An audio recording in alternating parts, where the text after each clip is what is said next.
tout le monde.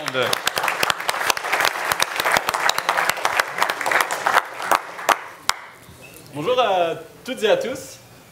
Donc, comme l'a dit Dan, aujourd'hui je vais vous parler de bases de données, plus précisément de clusters de bases de données et encore plus précisément de déploiement de clusters de bases de données automatisés.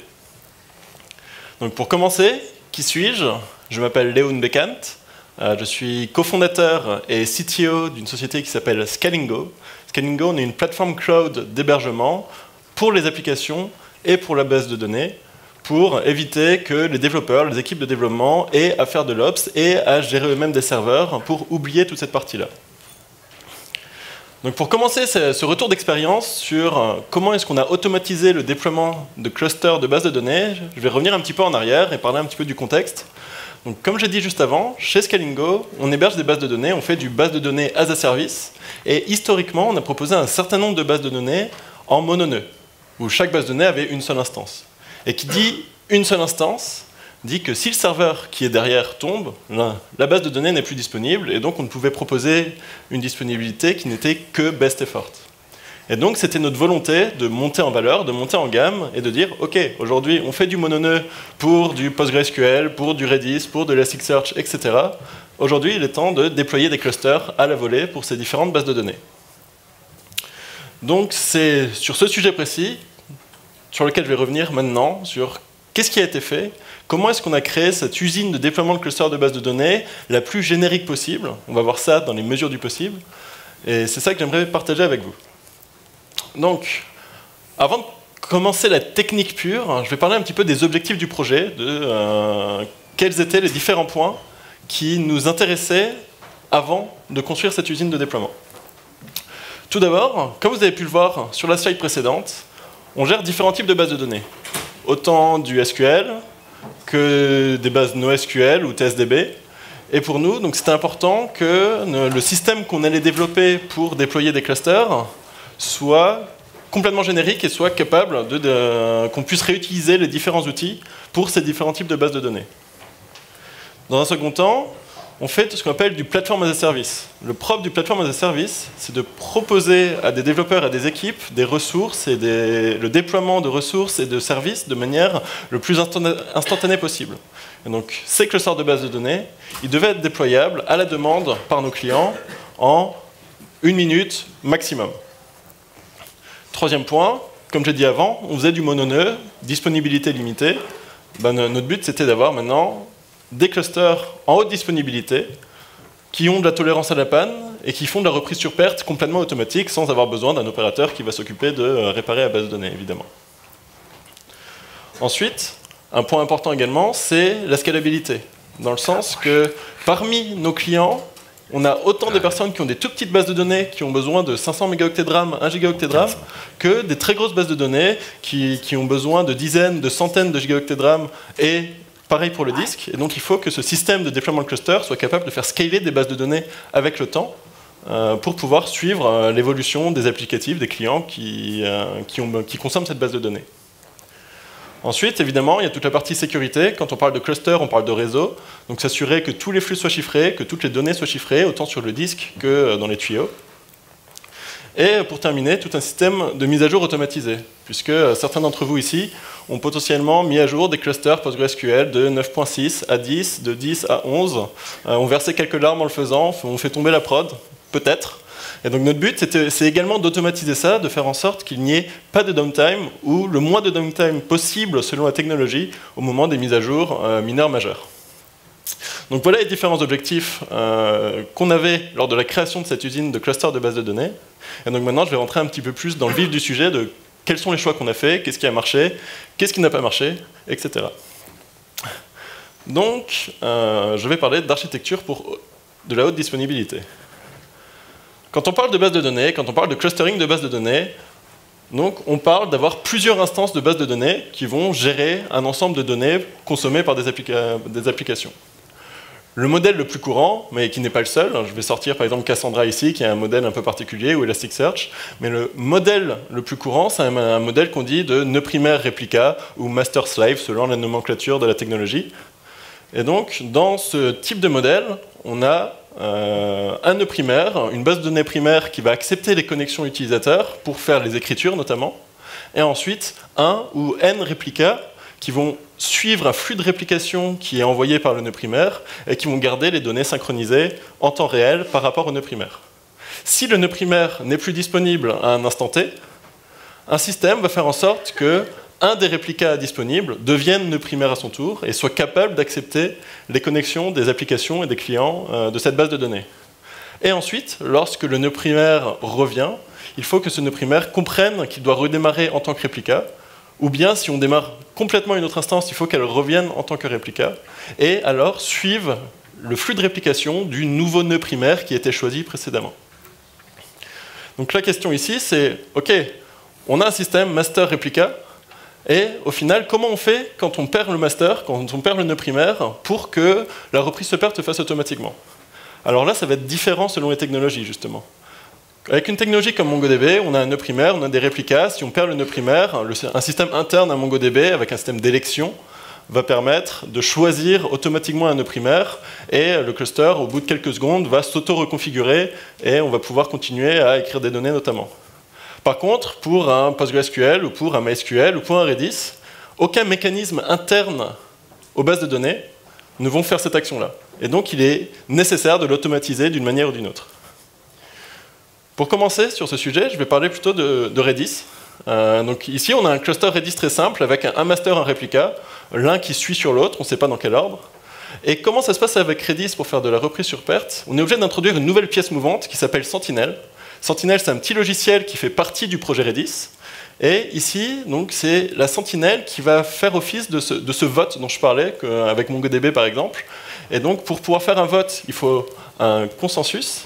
Et pour ça, il faut en déployer plusieurs. C'est pour ça qu'ici, vous pouvez voir sur mon schéma, on doit déployer 3 sentinelles qui vont au final monitorer, écouter les différentes instances Redis.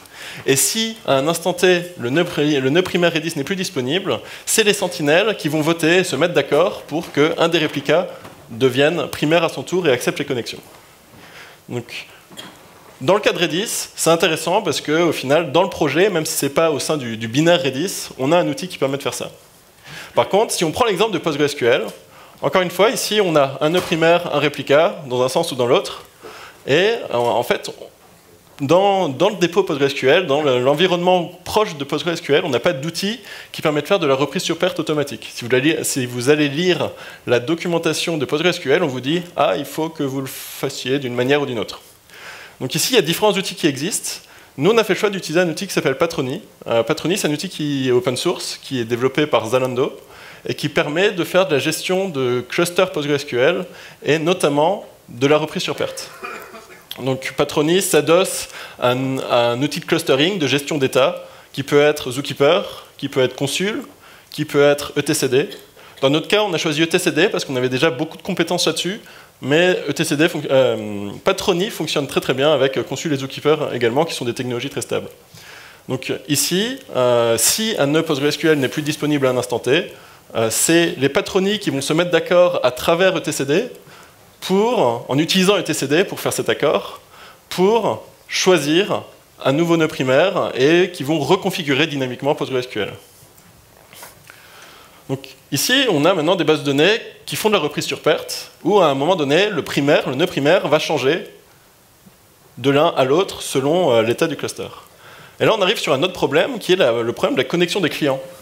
Souvent, dans une application PHP, une application Java, peu importe, on donne une chaîne de connexion qui a un nom d'hôte et un port. Et qu'est-ce qui se passe au moment de la reprise sur perte? Parce qu'au final, c'est une autre instance qui a un autre hôte et un autre port qui va devoir accepter les connexions. Et donc là, il faut que les applications puissent suivre et puissent continuer à se connecter à la base de données. Donc, dans la majorité des cas, on a des applications qui ont des clients simples, qui veulent un nom d'hôte et un nom de port. Et là, ça pose problème. Dans certains cas, certaines technologies ont fait le choix d'avoir des clients intelligents. Je reprends encore une fois l'exemple de MongoDB, puisque ici, MongoDB a décidé d'inclure énormément de connaissances dans le client, et le client, la première fois qu'il se connecte à la base de données, va chercher la topologie de la base de données pour savoir si le nœud primaire, à un instant donné, n'est plus disponible, où aller se connecter. Mais ce n'est pas la majorité des cas. C'est à ce moment-là qu'en fait, on a décidé d'inclure un proxy TCP qu'on va mettre en avant de la base de données. Quel que soit le type de base de données, on va mettre un proxy TCP en avant, auquel la connexion, les applications vont se connecter à la place de se connecter directement à la base de données elle-même. L'intérêt de faire ça, c'est que le couple hôte-port dont je parlais avant, ce couple va pointer vers HAProxy et plus vers la base de données, et c'est HAProxy qui va être reconfiguré en cas de failover pour rerouter les connexions vers le nouveau nœud primaire. À partir de là, on enlève la responsabilité de savoir où se connecter du côté client et on le donne à HAProxy. C'est donc à nous de gérer HAProxy pour qu'il soit toujours bien configuré vers le nœud primaire à un instant donné. Ensuite, la pièce suivante du puzzle, c'est comment configurer HAProxy pour qu'il pointe toujours vers le bon nœud primaire. C'est ici qu'on va utiliser une fonctionnalité de HAProxy que je suppose un certain nombre d'entre vous ont déjà utilisé, c'est les health checks. Les health checks, quand on pense health check, souvent on pense un ping TCP, on pense une requête HTTP. Mais en fait, dans HAProxy, on est capable de faire beaucoup plus que ça. Je vais prendre l'exemple de comment ça a été implémenté avec Redis. Avec Redis, on peut utiliser les health checks TCP pour parler le protocole Redis et avoir plus d'informations sur l'état du cluster, en quelque sorte. Ici, notre instance HAProxy, elle va envoyer des informations à Redis, elle va demander quel est l'état de réplication, elle ne considérera une instance Redis disponible que si elle lui répond que son rôle est d'être master. Donc automatiquement, quand une sentinelle va changer de master, les HAProxy vont également, via le health-check, changer où les connexions vont pointer. Dans le cas de PostgreSQL, comme je le disais avant, on a utilisé un outil externe, Patroni. Patroni s'occupe du failover, c'est-à-dire de changer le nœud primaire quand il faut, mais à quelque chose d'autre, Patroni propose une API HTTP pour avoir des informations autour de PostgreSQL. Et notamment, c'est possible de faire une requête HTTP sur Patroni, et Patroni va dire « Ok, le nœud auquel je suis associé est primaire maintenant ou non ?» Et encore une fois, ici, on va faire en sorte que HAProxy va demander à toutes les instances PostgreSQL d'un cluster est-ce que vous êtes primaire? Et il n'y en aura qu'une seule qui va répondre oui, je suis primaire, et HAProxy va se configurer pour pointer vers là-bas. Donc, à partir de là, je vais montrer des petits exemples. On a résolu le problème du client simple, on a résolu le problème du HAProxy dynamique, mais maintenant on a un HAProxy. C'est une pièce mouvante en plus dans le cluster. Et ce HAProxy, lui aussi, il doit être totalement disponible. Il faut que si le HAProxy tombe, la base de données continue d'être disponible. Donc comment rendre HAProxy sans perdre les points précédents et sans avoir d'impact sur l'utilisateur? Donc ici, la technique, c'est de mettre un deuxième HAProxy. Un deuxième HAProxy, mais pas de n'importe comment. Puisque au final, les deux instances HAProxy vont se partager une IP. On va utiliser ce qu'on appelle de l'IP failover, ou une IP flottante, pour que, au cas où le HAProxy, qui à un instant donné gère les connexions, tombe, le deuxième HAProxy reprenne l'IP, et que les clients qui ont leur couple hôte et port, en fait, n'aient rien à changer et vont se connecter automatiquement au deuxième HAProxy qui aura géré le failover.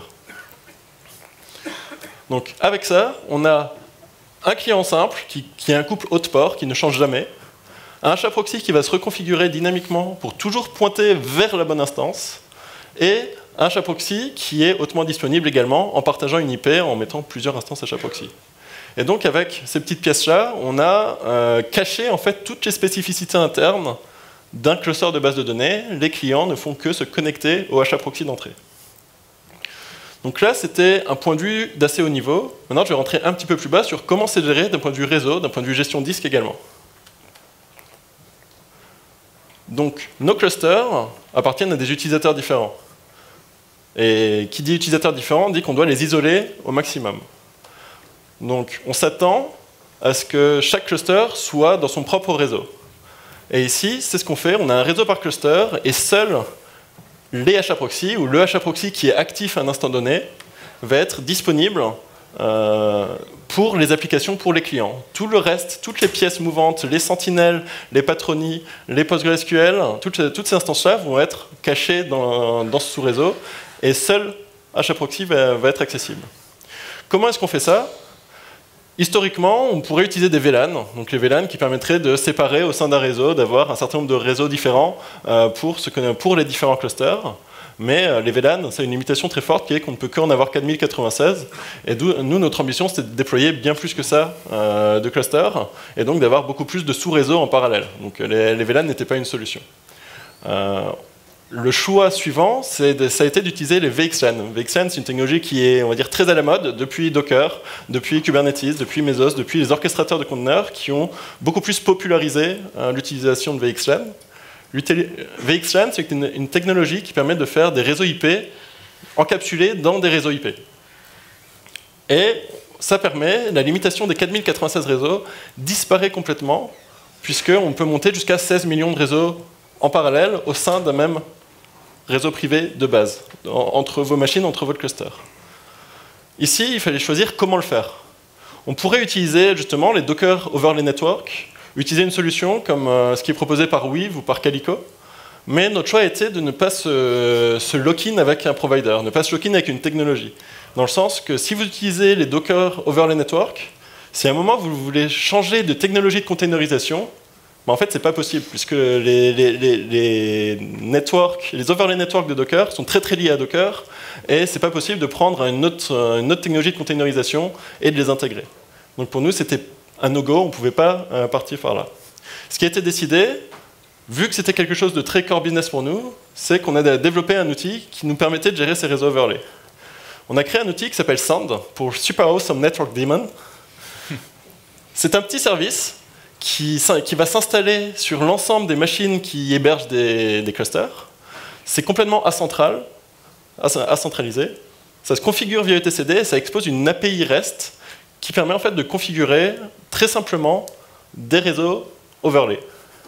Et donc cet outil, la grande spécificité qu'on voulait pousser, c'est que c'est agnostique du scheduler qui est en dessous, ou de la technologie de containerisation. C'est une technologie qui est open source. Je vous invite à jeter un coup d'œil, à contribuer si vous avez envie. Aujourd'hui, on l'utilise en production et on en est très satisfait. Je parlais avant de HAProxy et de l'IP flottante. Quand on a plusieurs HAProxy, on veut qu'il y ait de l'IP failover pour que les deux HAProxy restent toujours disponibles derrière la même adresse réseau. Ici, historiquement, encore une fois, pour pouvoir faire de l'IP failover, pour pouvoir gérer des IP flottantes, beaucoup de personnes utilisent KeepAlive. KeepAlive, c'est une technologie qui font levier de fonctionnalités du kernel Linux, qui s'appelle VRRP et IPVS, qui sont des technologies qui permettent de gérer exactement ça, de l'IP failover. Seulement, il y a une grosse limitation, notamment dans le protocole VRRP, c'est que dans le protocole VRRP, il y a un ID qui limite à 256 IP maximum ce qui peut être utilisé au sein d'un réseau, puisque ça marche en multicast, ça marche également en unicast, mais c'est un hack qui sort du protocole. Et donc à partir de là, clairement, 256 IP en failover, ça ne nous suffisait pas, puisqu'on voulait déployer des milliers de clusters. Encore une fois, on a décidé de créer la solution qui fait précisément ça. Donc nous avons Link. Link is not keep-alived. C'est un outil qui fait ce que fait KeepAlive, mais à un scale plus grand, pour pouvoir gérer des milliers de clusters. Encore une fois, c'est une technologie qu'on a décidé d'open sourcer. C'est un outil, on suit pas mal la philosophie GNU derrière. On a, philosophie Unix plutôt, on a Sand qui fait une chose et qui le fait bien précisément, et Link qui fait une chose, de l'IP failover, et qui le fait bien de manière scalable. Encore une fois, c'est sous licence MIT. Je vous invite à jeter un coup d'œil si c'est le genre de technologie qui vous intéresse. On accepte les pull requests avec plaisir. Je vais parler de disque un petit peu. Donc, comment est-ce qu'on gère le disque? Je vous ai dit auparavant qu'on a des bases de données qui sont potentiellement très petites, comme 512 mégaoctets de RAM, 1 giga de RAM, 2 giga de RAM. Ça reste des technologies très petites. Et on a fait le choix pour les bases de données, des bases de données très petites, on a fait le choix pour ces bases de données, dans un certain cadre, de les mutualiser. Et donc pour ça, il fallait pouvoir gérer le disque. Les bases de données plus grosses, ensuite, elles vont être sur des hôtes dédiés. Donc ici, comment est-ce qu'on veut faire, sachant qu'on voulait pouvoir régler pour chaque base de données la capacité de disque, les IOPS, la mémoire, le CPU, etc. Donc dans le cadre du stockage, on va avoir des serveurs, chaque serveur va avoir un pool de stockage en utilisant LVM, via un volume group dédié pour ces bases de données. Au sein de ce volume group, on va le découper en petits bouts pour les différentes bases de données. Et donc, chacun de ces petits bouts va être une partition virtuelle que seule la base de données va voir, sur laquelle on peut appliquer des quotas de performance, des quotas de disque. Et ensuite, on a fait le choix pour le chiffrement d'utiliser la technologie intégrée dans le kernel qui s'appelle dmcrypt, dont les outils en utilisateur s'appellent les outils LUX. Si vous connaissez la ligne de commande crypt setup, c'est un outil qui permet de mettre une couche de chiffrement transparente sur votre système, sur votre device block, sur votre partition. Et donc à partir de là, pour chaque base de données, on avait un volume qui était dédié avec ses propres IOPS et son propre volume de disque, qui était chiffré avec sa propre clé de chiffrement. Et pour les bases de données, quelle que soit la technologie, c'était complètement transparent. Le Redis, le PostgreSQL, n'avait pas à savoir que la partition était chiffrée en dessous, n'avait pas à savoir comment fonctionnait la partie du dessous, puisque tout était géré à un niveau beaucoup plus bas, le chiffrement était géré à un niveau bloc. Je parlais de scaling de disque. Comment, en fait, avec ce genre de système, on peut gérer du scaling de disque? Le choix qui a été fait, c'est de gérer ça de manière complètement dynamique. Plusieurs fois par minute, on récupère les points de données, de savoir comment est-ce que les partitions, les LV, les logical volumes de nos bases de données sont remplis. Si le LV est rempli à plus de 80%, on va l'agrandir dynamiquement. Et en fait, aujourd'hui, avec les technologies qu'on a, on est capable de faire grandir des partitions à chaud sans que ça ait aucun impact sur l'utilisation de cette partition. Donc ici, j'ai mis les quelques petites commandes. Quand on agrandit une partition, on va d'abord agrandir le LV dans le pool de stockage LVM qu'on a sur notre serveur. Puis on est capable de dire au noyau Linux, maintenant ce container chiffré qui utilise dmcrypt, je veux l'agrandir. Et au sein de ce container chiffré, on va dire au système de fichiers, maintenant, système de fichiers, tu es plus grand. Et ces trois opérations que j'écris là, elles sont faisables à chaud. Et de manière complètement transparente, du coup, on va agrandir nos disques. Et si à un moment le pool de stockage est plein, on a deux choix. Soit notre infrastructure est sur un IaaS, et dans ce cas-là, potentiellement, on peut juste ajouter du stockage en attachant un disque. Ou bien, en fait, vu qu'on a des clusters, on peut juste décider de démarrer de nouvelles machines avec du disque et de migrer les réplicas de manière transparente, sans impact sur les applications. Donc, on a vu quelques points de comment on gère le réseau, comment on gère le stockage, et maintenant, j'aimerais vous parler un petit peu plus du déploiement. Pour déployer des clusters de bases de données, on pourrait utiliser des outils standards de déploiement de logiciels tels que Chef, SaltStack, Ansible. Si vous voulez en déployer un, clairement, ça marche plutôt bien. Des gens le font en tout cas, on peut voir, il y a des cookbooks, il y a des recettes pour pouvoir faire ça. Si vous voulez en déployer 10, ça commence à faire un petit peu mal. Par contre, si vous voulez en déployer 100, c'est clairement pas le genre de technologie qu'il faut utiliser. Au final, ce qu'on a été obligé de faire pour pouvoir monter à ce scale de déploiement, c'est d'avoir nos propres outils internes qui vont s'occuper dynamiquement de l'allocation de ressources. Autant de l'allocation de disques, que de l'allocation de machines, que de la configuration des clusters de bases de données, puisqu'il y a des opérations à faire à l'initialisation, il y a des opérations à faire pour les mises à jour, comme je le disais avant, pour les backups. Et je parlais de l'agrandissement dynamique des disques. Également, il faut une entité qui soit capable de traquer en temps réel où est l'état des différents disques de chacune de ces bases de données pour les faire grandir dynamiquement. Et au final, ce contrôleur qui est hautement disponible, qui va être réparti sur un certain nombre de machines, va contrôler un ensemble de dizaines, centaines de millions d'agents qui vont déployer des bases de données. Donc pour terminer, aujourd'hui, ce système que j'ai décrit ici, en tout cas dont je vous ai donné un aperçu, c'est en production depuis 18 mois. On a déployé 2000 clusters en utilisant ces technologies. On a une compatibilité qui est à 100% par rapport à ce qu'on avait avant, c'est-à-dire qu'avant, on avait des applications qui se connectaient à une base de données mononœud avec un hôte et un port. Et aujourd'hui, ce n'est pas parce qu'on a un cluster avec 2, 3, 4, 5 ou plus entités à l'intérieur que les applications ne peuvent plus juste utiliser un couple hôte-port, c'est complètement transparent.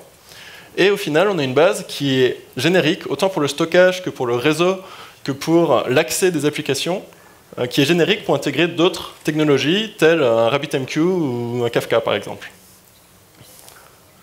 Si vous deviez partir d'ici en retenant quelques éléments, au final, pour la gestion du clustering pur de la base de données et du failover, chaque base de données a sa propre logique, voire plusieurs logiques différentes pour faire la même chose. Et c'est ici qu'il est nécessaire un petit peu de creuser, c'est certainement la partie la plus touchy dans cette histoire. Ensuite, les outils les plus évidents ne sont pas forcément les meilleurs, parce que beaucoup de personnes, en tout cas, ont utilisé un Keep Alive pour rendre hautement disponible un SHA-Proxy ou un Nginx, etc. Ça marche très bien quand on a peu d'entités. Par contre, dès qu'on commence à scaler, ça ne marche plus du tout. Donc il faut bien tester ces outils et aller voir les limitations. Et un proxy, c'est beaucoup plus facile à reconfigurer ou à déplacer qu'une base de données si on devait changer l'adressage, si on devait changer le DNS, etc. Ici, avec de l'IP failover sur DHAProxy, on est beaucoup plus malléable sur nos plans d'adressage, sur comment les entités communiquent entre elles. Donc tout ça, c'était qu'un aperçu de ce que c'est en fait de gérer des clusters de bases de données, mais en 25 minutes, c'est un petit peu court. Je serais ravi de parler avec vous si vous avez des questions sur la gestion de clusters de bases de données, sur leur déploiement. Et merci à vous de m'avoir écouté.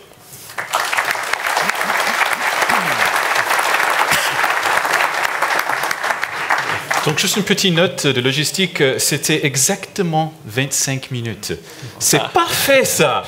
Donc, merci pour ça. Donc, est-ce que je peux vous poser quand même quelques questions? Bien sûr. Vous êtes preneur? Toujours. Vous êtes prêt? Toujours. OK, let's go. De loin, la question la plus upvotée. 3 mots, rien avec Oracle? Désolé. Ni Oracle, ni SQL Server. On laisse ça aux professionnels. C'est méchant de dire ça, parce que je ne suis pas professionnel, mais aux spécialistes Oracle, puisqu'il faut au moins un expert Oracle pour faire de l'Oracle, ce que nous ne sommes pas chez Scalingo. Très bien, très bien. Moi, je vais poser une question qui n'était pas nécessairement plus upvotée, mais franchement, je suis tout simplement curieux. Comment gérez-vous le déverrouillage des partitions Lux au bout des serveurs automatiquement, sans causer de risque de sécurité, c'est-à-dire stockage des clés, fichiers, etc.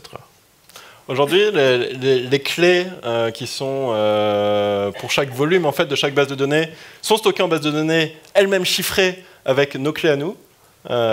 Du coup, au démarrage de notre cluster, on va, en fait, au démarrage de notre logiciel, de notre contrôleur, on va déloquer, on va avec notre clé être capable de déchiffrer à la volée les clés des partitions. Et ensuite, c'est au moment où on en a besoin, au moment où on va par exemple, monter le volume sur la partition, ce qui en fait arrive assez rarement. Ça arrive au moment du démarrage ou au moment d'un redémarrage de machine ou de l'ajout d'un nœud dans le cluster, etc. C'est à ce moment-là seulement où on va déverrouiller la donnée qui est chiffrée pour accéder à la partition Lux sur le disque. Très bien, merci. Notre question, et une autre question assez upvotée, peut-être plutôt business, mais quand même extrêmement intéressant. Quelle est votre valeur ajoutée par rapport à un service d'une cloud provider, par exemple? Aujourd'hui, on est par exemple la seule entreprise à faire du database as a service qui n'est pas américaine de législation, à faire du PG, à faire du Elasticsearch, à faire du Redis, à faire de toutes ces entités. Et déjà d'une part, d'une autre, par rapport à un service managé tel que Amazon sait si bien les proposer, où au final on n'utilise pas directement les bases de données, mais on est compatible sur les API. La différence, c'est ici, on ne va pas avoir de lock-in potentiellement. On cherche vraiment de dire aux gens, on utilise les technologies open source, vous pouvez les utiliser chez nous, vous pouvez faire un Docker pool de nos images que nous on utilise chez nous pour pouvoir les avoir dans votre environnement de dev. Vous aurez exactement le même type de configuration, le même type de logiciel, et c'est quelque chose qui est très apprécié pour avoir une parité dev prod par exemple. Cool. Merci pour ces réponses et bien sûr, merci pour la présentation. Merci. Et à tout le monde.